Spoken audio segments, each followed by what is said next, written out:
Bardzo serdecznie witam, pokój i dobro.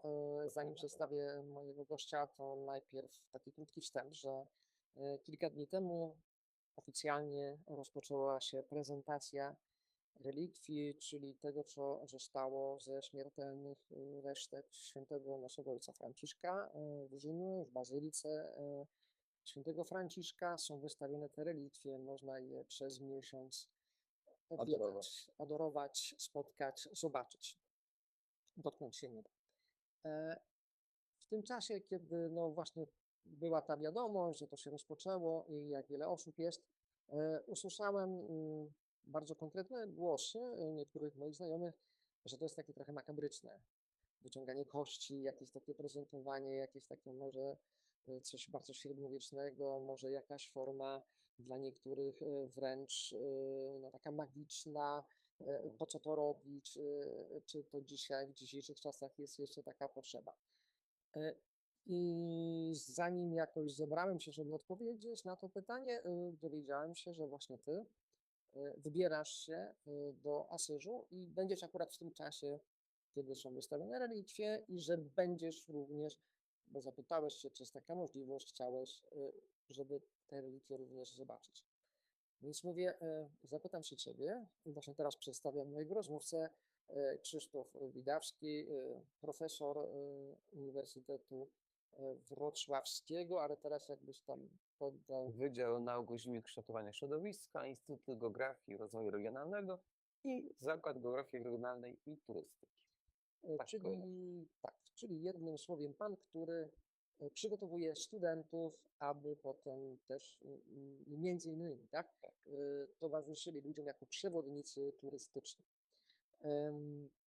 Jak to w ogóle jest, bo z tego co wiem, bo znamy się od wielu już lat, no jesteś prawie co roku, od kilkudziesięciu już lat, jesteś praktycznie co roku w Asyżu.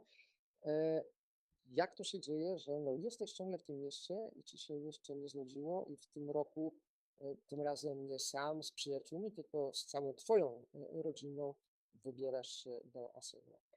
A to wszystko to z głębokiej mojej przeszłości. Ja jestem ministrantem w prawie franciszkańskiej i ten charyzmat zawsze był bardzo bliski, bardzo obecny, elementy życia franciszkowego. No jak się poznaje kogoś dłużej, to koniec końców chce się z nim się spotkać. No i takim miejscem, to geograficzna przypadłość moja, miejsce, które jest otoczeniem, w którym dany człowiek przebywa, jest istotne dla geografa. Chciałem zobaczyć, chciałem się spotkać z Franciszkiem w jego miejscu, w jego habitacie, a jak już raz pojechałem, to po następne spotkania. Jak się kogoś lubi, kogoś szanuje, to się chce z nim spotykać. Stąd ten ryb chce się jemu towarzyszyć. Stąd Asyż. Takie moje drugie miejsce na ziemi. Czyli tak można by powiedzieć, jak się da, to tak co roku, jak do taty na urodziny, jest jakaś okazja, więc jedziemy, jak tylko się da, zbieramy ekipę i jedziemy. Dobrze, to jest takie twoje doświadczenie. Ty kształtujący czy formujący, kształtujący przyszłych przewodników, jak byś powiedział im, albo jak im mówisz nam, czym się różni wyjazd pielgrzymkowy od wyjazdu turystycznego? Wyjazd pielgrzymkowy też jest wyjazdem o charakterze turystycznym, mówiąc językiem fachowym, ale jeżeli chodzi o produkt turystyczny, czyli to, co jest oferowane klientowi językiem marketingowym, on dzieli się na pewne elementy. Głównym elementem, przyczyną, dla którego się podróżuje, jest jądro produktu. I tym jądrem produktu w przypadku pielgrzymów, turystów pielgrzymkowych, a to jest religijnych, to się różnie nazywa, jest właśnie ten główny pretekst. Przyjeżdżamy w miejsca ważne dla naszej wiary, związane z naszą religią, z osobami, które są istotne dla naszej wiary, które chcemy naśladować. Dlatego też wyjazd pielgrzymkowy musi być odpowiednio przygotowany. Musimy znać powód i wyjazd musi być podporządkowany narracyjnie, opowieścią temu, ku czemu zmierzamy. Jeżeli jedziemy do Asyżu, to nie jest jedno z wielu miast Umbrii, środkowego Apeninu, A tam jest wiele miast historycznych, wiele miast średniowiecznych. Jedno miasto ma tam mury miejskie, ale pretekstem, dla którego 6 milionów ludzi rocznie przyjeżdża do Asyżu, nie są jego stare mury, stare kościoły, ale to, co wewnątrz tych kościołów się znajduje, i konkretnie jednego, i tam jest święty Franciszek. I dlatego właśnie musimy wiele wiedzieć o świętym Franciszku. Jeszcze więcej o tym, co powodowało nim, że w taki sposób żył, żeby rzeczywiście przekazać to, o co pielgrzymom chodzi. Czyli jądrem jest święty Franciszek i to, w co wierzy. W kogo wierzy. Tu mi się przypomina taka historia z czasów świętego Jana Pawła II, że ponoć kiedyś na audiencji podeszła grupa z Polski i on ich się zapytał, no skąd jesteś i tak dalej, jak wam się podoba tutaj w Rzymie. I wtedy troszeczkę ludzie zaczęli narzekać, że właśnie tutaj taki chaos jest, że korki, że głośno, że hałas, że brudno. Wtedy ponoć się tak lekko zirytował i mówi, to zmieńcie przewodnika, tak? Czyli no, jest takie niebezpieczeństwo, że zwracamy uwagę na to, co nieistotne, albo że nasze oczekiwania szły jakby miały zupełnie inne tory i teraz jesteśmy zawiedzeni, bo właśnie zabrakło chyba tego przygotowania. Myślę, że tego taka rola na przewodnika osoby towarzyszącej jest niesamowicie istotna. Przewodnik powinien powiedzieć, że właśnie dlatego, że jest tłoku, właśnie dlatego, że nas palimy, właśnie, że jest głośno, to miasto żyje i ono funkcjonuje od tysięcy lat. I właśnie dzięki temu, że dawniej pozwolono tak działać, ono do tej pory jest miejscem niesamowitym. Jak się powiada Europę w sposób naturalny, zawsze pojawi się kontekst religijny, bo jesteśmy w tym kontekście. Ciężko wyobrazić sobie naszą kulturę, historię, architekturę, sztukę bez kontekstu religijnego, prawda? W ten sposób. Tutaj też mi się kolejna rzecz przypomina, Jerozolima. Piątek, każdy piątek Droga Krzyżowa, tymi miejscami, mniej więcej śladami, którymi szedł Pan Jezus i ten chaos, żołnierze, ludzie idący, Arabowie idący do bramy damasceńskiej, czy idący do świątyni, przepychanie się, słyszysz, nie słyszysz tego megafonu, tych modlitw, no o takie skupienie, jak my byśmy chcieli przeżywać, jest trudno, ale no właśnie często też mówiłem ludziom, ale apostołowie mieli dokładnie tę samą sytuację, to był też pośpiech i nie mieli nawet mikrofonów, też się mogli porozwijać gdzieś i mimo wszystko w tym skazańcu zobaczyć Boga i towarzyszyć Mu, no to było niesamowite wyzwanie. Także no, myślę, że to też można pewne rzeczy w jakiś sposób nawet przez takie trudności doświadczyć jeszcze lepiej i zrozumieć albo odkryć coś. To dobrze, a teraz mam jeszcze takie inne pytanie.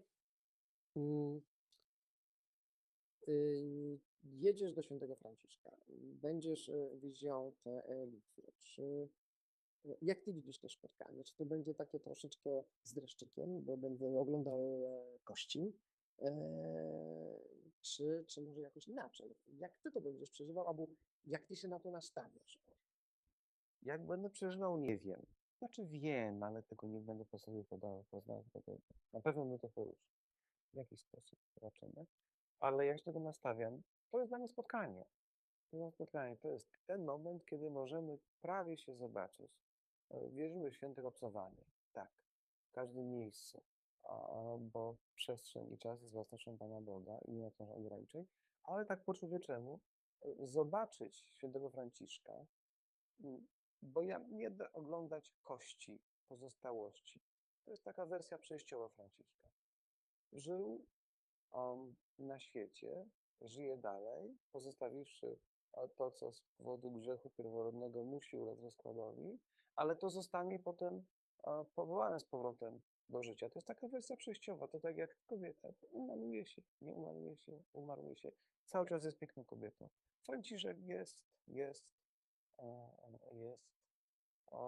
I w tej wersji się idę spotkać. Nie będzie mi zupełnie przeszkadzało. Mam takie wrażenie i nadzieję, że widzę tylko kości. Nie, bo ja widzę świętego Franciszka. Idę z nim się spotkać,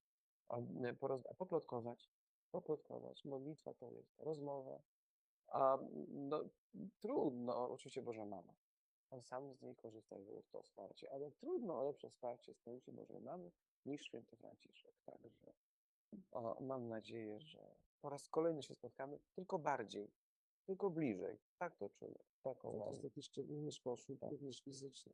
Tak, chodzi o tę fizyczną, bo Czyli człowiek nie jest... tylko już miejsce nawet, ale już nie tylko widzę miejsca, które widział, czy dotykam rzeczy, których on dotykał, ale widzę jego samego, chociaż w Tak. takiej formie bardzo skromnej, bym powiedział dzisiaj, tak? No, dla mnie to też autentycznie jest takie bardzo ważne, bo nie wiem, czy będę miał okazję zobaczyć te relikwie, bo jakoś tak nie planuję w tym momencie, ale jest to takie ważne, że one są. Że są konkretne, że mój franciszkanizm, mój zachwyt świętym Franciszkiem, że to, że postanowiłem pójść za nim i właśnie w ten sposób przeżywać moje życie, no to też, że ono nie jest, że to nie jest wybór ideologii, idei, czegoś takiego ulotnego, tymczasowego, ale że patrząc wstecz, że to był konkretny człowiek, taki jak ja, trochę niższy może, chociaż też nie jestem wysoki. Ale był dosyć wysoki jak swego czasu. Tak? Znaczy, że myślę, że całkiem nie jest. No to tak, no, Myślę, że na 3 miał. no to dobrze, no to taki też człowieczek, podobny gdzieś tam trochę do mnie, który właśnie tak przeżywał swoje spotkanie z Bogiem, tak przeżywał spotkanie ze światem, z drugim człowiekiem, tak potrafił to jeszcze przekazać, tak przeżywał, że było tak to widoczne, że fascynowało mnie również.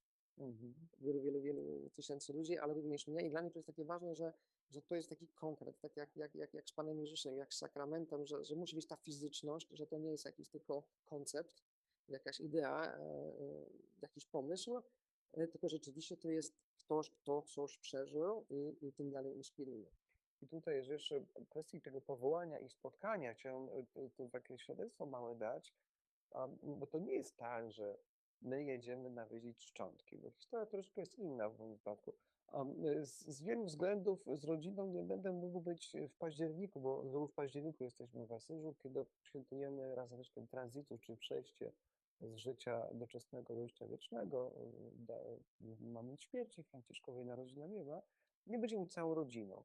Dlatego postanowiłem, że w roku 800-lecia śmierci Nowego Franciszka chciałbym całą moją rodzinę zabrać tam, pokazać im Asyż, przedstawić. I kiedy wybieraliśmy moment wyjazdu, datę, wiele takich rzeczy na to wpłynęło, natomiast nie mieliśmy pojęcia, że najważniejszą przyczyną będzie właśnie to, że w tym czasie będą same relikwie. Kiedy już były zakupione bilety, no zrezerwowane, okazało się, że tam są same relikwie. I okazało się, że szansa na nawiedzenie ich jest bardzo mała, bo tam już są duże kolejki, Rezerwacje. tysięcy ludzi ma tam być, rezerwacje, a my tam będziemy raptem niecały dzień. I okazało się, że w tym dniu niecałym będziemy, akurat w godzinie, o której tam możemy być, jest wolne miejsce. Czyli nie tylko ja chcę się spotkać, wybieram się spotkać, ale święty Franciszek tak poprowadził. On już wcześniej, kiedy rezerwowałem bilety, już wiedział, że się spotkamy. I jemu też zależy na spotkaniu. Czyli to nie tylko ty idziesz poplotkować ze świętym Franciszkiem, ale Franciszek też chce pociągnąć może ciebie za język, więc będziesz miał okazję się pochwalić świętemu Franciszkowi, bo skoro no, widzimy, co się dzieje, tak? Jak ważna jest duchowość franciszkańska dla świata całego, jak wielki wpływ ma w ciągu tych 800 lat do dzisiaj i jak bardzo jest aktualna, no to są owoce, można by tak brutalnie powiedzieć, tych kilku kosteczek, które tam Tak. leżą, że to jest owoc duchowy, tak? To jak został zatytułowany ten sposób przedstawiania relikwii cytatem z Ewangelii według świętego Jana, jeżeli ziarno pszeniczne wpadłszy w ziemię nie obumrze, nie przyniesie owocu. My widzimy owoc na co dzień, bo żyjemy tą duchowością, inspirujemy się Franciszkiem, a teraz możemy zobaczyć to obumarłe ziarno, które jest, ale no to też Franciszek się zaprasza, no zobacz, tyle lat tutaj się kolegujemy, przyjaźnimy, z moimi kumplami również, twoi koledzy i jego koledzy z tamtych czasów też są twoimi przyjaciółmi, więc teraz to możesz mi też się pochwalić, tak? Myślę, no, zobacz Franciszku, to jest dzięki również twojej duchowości, tak? Bo ty też jakoś się ukształtował, że masz właśnie żonę, trójkę dzieci, że tak powiedziałeś, pojadę pokazać, ale to nie aż, nie rodzinie Asyż, bo oni już byli, Tak. ale też no, Franciszkowi rodzinę. Tak, tak. Jak Ta, jest taka okazja. tak, jadę do Franciszka, żeby przedstawić mu maksymalnie blisko moją cudną, moją żonę, cudowną i moje dzieci od najstarszego. Franciszka, Antoniego i moją córkę Małgosię, która sama wybrała sobie na bierzmowanie imię Klara. Także to wystarczy za wiele słów. Mam nadzieję, że i gdzieś potem to mam nadzieję, to ziarno zasieje w moich dzieciach i tam będą potem Franciszkowo zmierzać przez świat. No to dobry przewodnik. Ja osobiście jestem przekonany, że bardzo dobry, gorzej z uczestnikami tej pielgrzymki zwanej życiem franciszkańskim. No, wiem sam po sobie, jak to w grupach chyba są też, czasami jesteśmy marudni trochę i nie doceniamy przewodnika. Natomiast rzeczywiście no, jest to coś niesamowitego, wspaniałe wydarzenie. Więc życzę Ci też takiego głębokiego przeżycia. No na pewno ono będzie, tym razem troszeczkę inne. Bracia franciszkanie z Bazyliki Świętego Franciszka w Asyżu, wydaje mi się, że bardzo dobrze, pięknie to przygotowali też od strony takiej już pasterskiej, duchowej, żeby to rzeczywiście było przeżycie i spotkanie, a nie oglądanie, a nie jakieś gapiostwo. No i no, życzę, żeby to naprawdę było wspaniałe duchowe przeżycie, owocne i żeby Franciszek też się miał z czego ucieszyć, jak Cię zobaczy. Mam taką nadzieję. Dziękuję za życzenia. Na pewno. Też będę brał w modlitwie o wszystkich słuchających. Bardzo dziękujemy, życzymy Wam dobrej, wspaniałej podróży, wielu przeżyć, no i umawiamy się na spotkanie. Z przyjemnością. Może już bez kamery, ale no, podzielenie się wrażeniami z tegorocznego wyjazdu. Pokój i dobro. Pokój.